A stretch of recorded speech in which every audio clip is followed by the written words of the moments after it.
What's going on, everybody? This is dkdynamite, and thank you all for the support on episode 3 of Bombcast. In case you guys missed out on it, you can go to the homepage of my channel and scroll down to find the public playlist with every single Bombcast episode. We go live with the podcast every single Friday evening, but tonight we're going to be talking about epic content that just released in Black Ops Cold War, some new features, and even other potential release dates for DLC 2. Definitely stay tuned. But before we jump into that, be sure to hit that subscribe button down below, and be sure to use code DYNAMITE if you want to save 10% on any control free quarters. Their link is, of course, down below in the description. But now I could say I officially got a nuclear while in the same party with a voice actor from Black Ops Cold War. I was grinding last night with the man himself, Damon Victor Allen, the new voice actor of Woods, and managed to drop a nuke with the new Lightning Tracer XM4. You'll be seeing that here in the background gameplay, and we'll talk more about this bundle in about a minute. But we're gonna have a time scheduled for Damon Victor Allen to hop on an episode of Bombcast, most likely April the 9th, and we'll also plan a separate stream where we play Black Ops Cold War live with you guys out there. But now when it comes to some new features over in Black Ops Cold War, Treyarch did confirm the return of the calling card showcase, which was in both Black Ops 3 and Black Ops 4. I know the pandemic affected development quite a bit. I mean, it's very obvious by now, but I hope Call of Duties in the future don't reset the amount of content that is available in the game at release. When the pandemic isn't a problem anymore, you would expect features like this, a calling card showcase, to be in a new Call of Duty straight away at launch. Maybe this will be the case with future titles, but at least for right now in Black Ops Cold War, they had to take a couple of months to finally get this into the game. But incoming next week, Treyarch did confirm the following information. So like all season launches and mid-season updates, this first week is just the beginning. We're delivering even more features and content throughout next week, including the launch of Gunsmith Customs, allowing players to create, name, and save their own custom blueprints by mixing and matching attachments from blueprints of the same weapon type, the deadly new ZRG 20mm sniper rifle to add to your arsenal, the debuts of gunfight tournaments with exclusive rewards to earn, plus the newly updated gunfight blueprints mode featuring a fresh collection of Season 2 weapon blueprints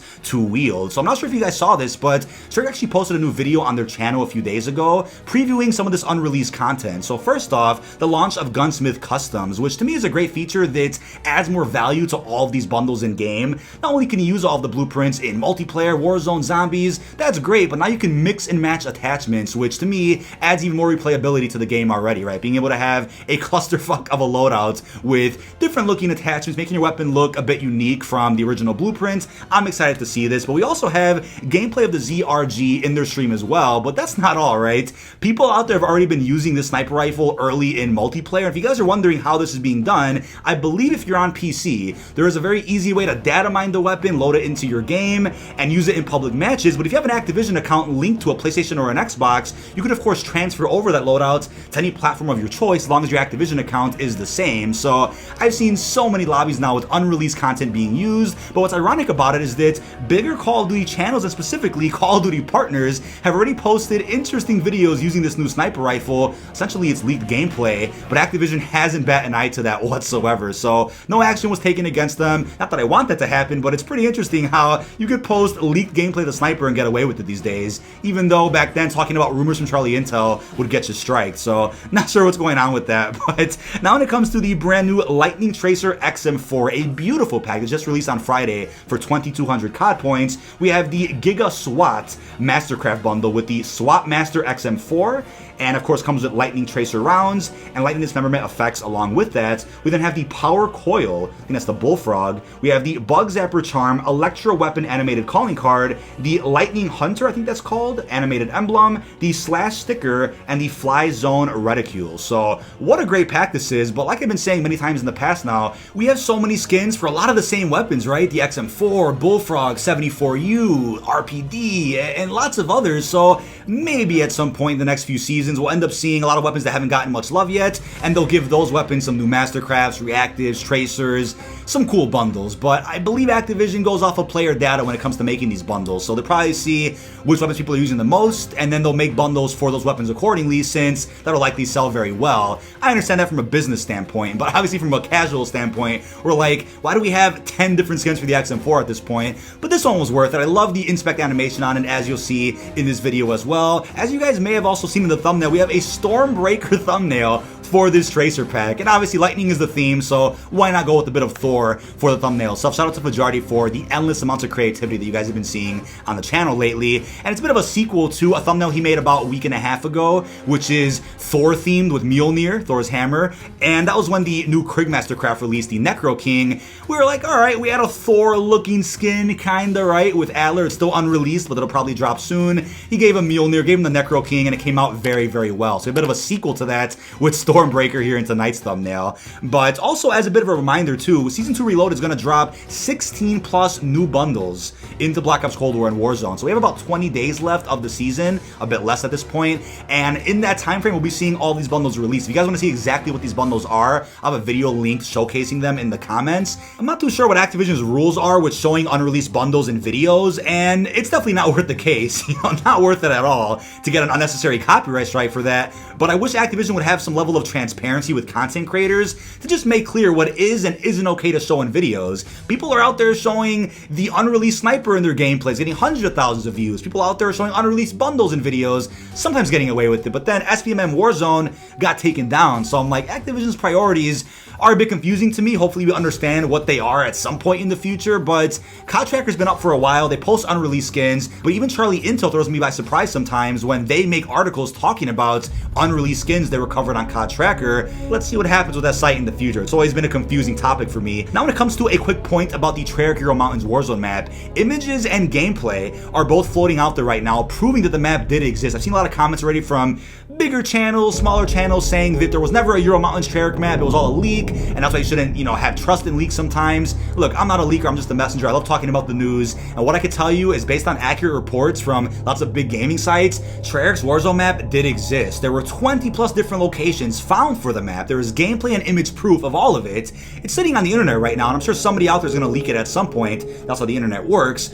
Even if the 1980s revamp of Verdansk releases before that, doesn't mean the Ural Mountains map can't ever release. Could be the summer, could be after that. It's looking unlikely, but the pandemic may have significantly impacted development of the map. The map was laid out, play tested, nearly done, but maybe it was scrapped, moved, or changed indefinitely because of COVID, right? Lots of possibilities with it.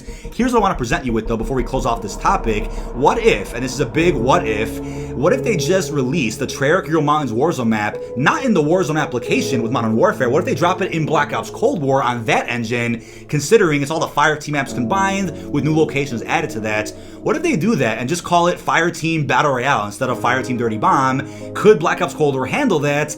And would it be a conflict of interest to have two different battle royales going at once? I assume it might be. Could they have Warzone being active with the 1980s revamp and then also have Black Ops Cold War dropping this Blackout-like battle royale map? Could they do both at once? Is that a possibility? Sure. I think that's the best route to go, but maybe Activision looked at things and said, you know what? The player base for Fireteam is quite low. People probably wouldn't like to see a combination of all Fireteam maps in a new big Warzone experience. So let's just revamp Verdansk. Maybe that's what they were thinking, and they have a different purpose for Treyarch Ural Mountains at some point in the future. Also, as clarification, the Ural Mountains, as teased in Firebase Z, was talking about Outbreak. That is separate from the Warzone map that was also going to take place in the Ural Mountains as well. We'll talk more about that in a later date. But now when it comes to the release date of DLC 2, we have a potential slip up by the man himself, codenamed Pizza. I'll play the clip for you guys first, then we'll break it down. So here we go. Also, our Season 3 to start in 3 weeks, and we're going to get a brand new, real Zombies experience, Zombies map then, which is apparently a Kino to Totem remake. I don't know if I believe that yet, but that's what apparently it is. And then with Outbreak, we've got loads more maps coming as well. But now let me remind you that Pizza may have misinterpreted something he heard. He may have been throwing us off on purpose. You never know what the intentions were with this clip.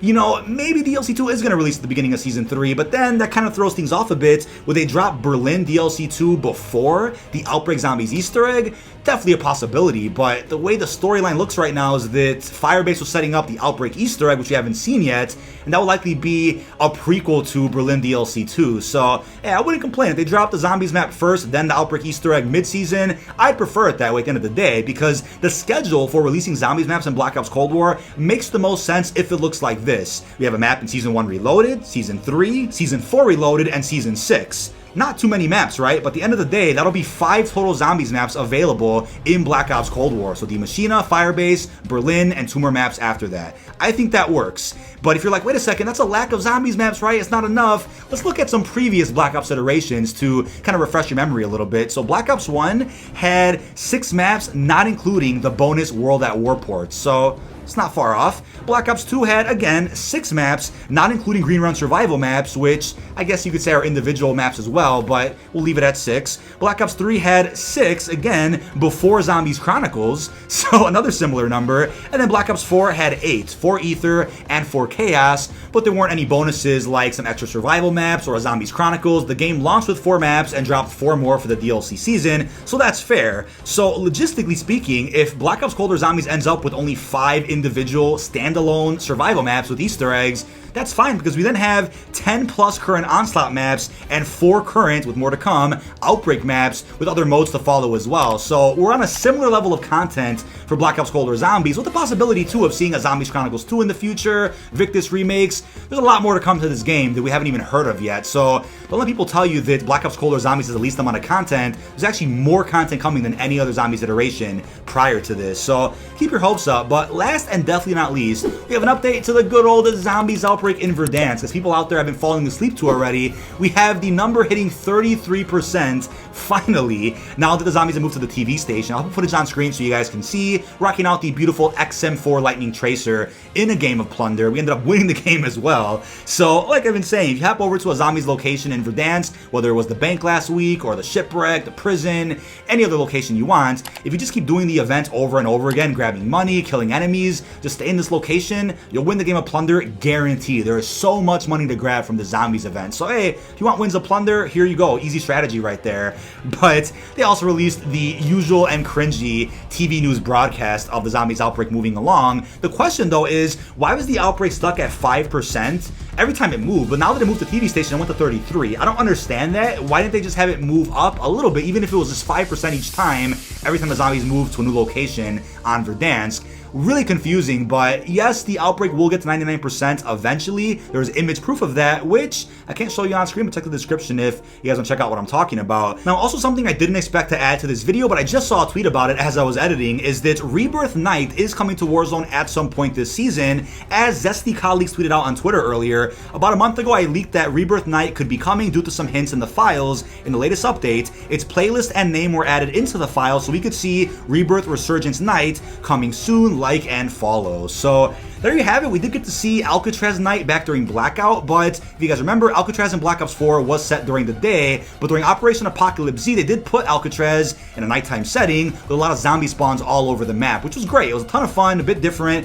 Maybe we'll end up seeing zombies also pop into Rebirth at some point this season. There was some random visual glitches showing the Vodianoi ship from Verdansk pop into Rebirth again, so I'm like, is that a visual glitch or is that going to happen? Maybe we'll see zombies somehow bleed over into Rebirth through a new Easter egg or a new shipwreck. I mean, something could happen that spices things up and changes up Rebirth as we know it, since Rebirth is here to stay, just as Alcatraz was during the Blackout days. So there you have it. We have a couple more locations left to go. We have Dam, Superstore, Stadium. I guess 3 more weeks to go with the Zombies Outbreak until it finally comes to an end and we get a transition from current Verdansk to the 80s. But that is about it. This has been dkdynamite. Leave all your thoughts down below in the comment section. What are your thoughts on the brand new, beautiful Lightning Tracer pack? How do you feel about Black Ops Cold War this week? And what do you guys think about Season 3 of this game? Will it drop DLC to Berlin? Will it have some other surprises we haven't expected yet? And do you guys believe the rumors that apparently Season 3 will be the biggest content drop in Call of Duty history, surpassing Season 1 and 2 for Black Ops Cold War, and even surpassing what I think was considered the biggest content drop for Modern Warfare, which was Season 5? Leave all your thoughts down below. Really hope you've enjoyed, and peace out, everyone.